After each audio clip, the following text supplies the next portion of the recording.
As I pulled into town, I began to breathe easier. I was finally here, almost home.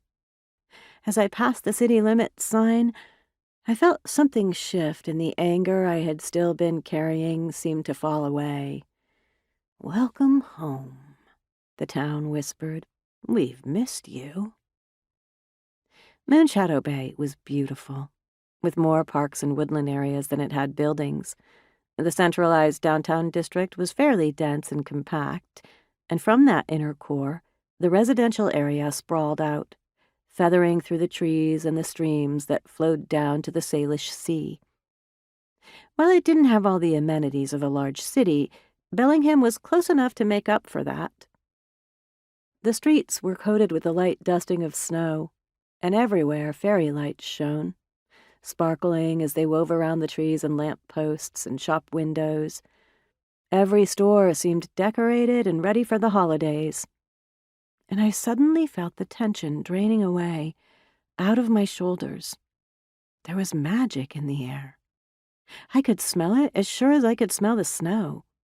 It crackled, darting like shifting sparks, and it, too, whispered, "Welcome home.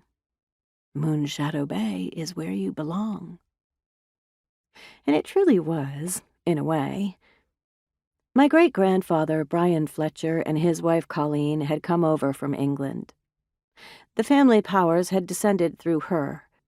We were Famtrads, a family of witches. And even though I didn't know a great deal about Colleen's heritage, other than she had been born in Ireland, I knew that the magic came down through her, through the women in my family. My mother and my grandmother had been witch women, too. And so was my Aunt Taryn, who was a few years younger than my mother had been. And all of them had passed on their knowledge to me. And what had I done? Turned away from it because Ellison was too spooked by other kin.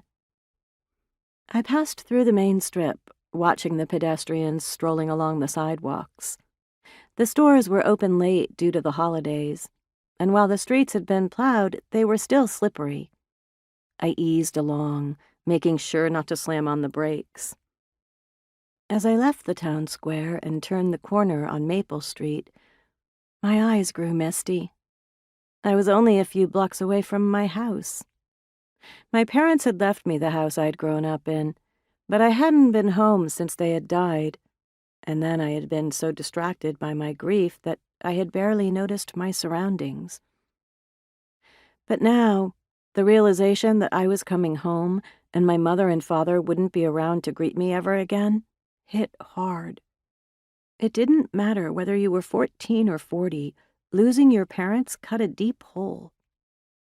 One more turn and I was on Fern Street, and there, up ahead on the left, was a beautiful 2-story farmhouse with a wide front porch that was supported by intricately carved newel posts.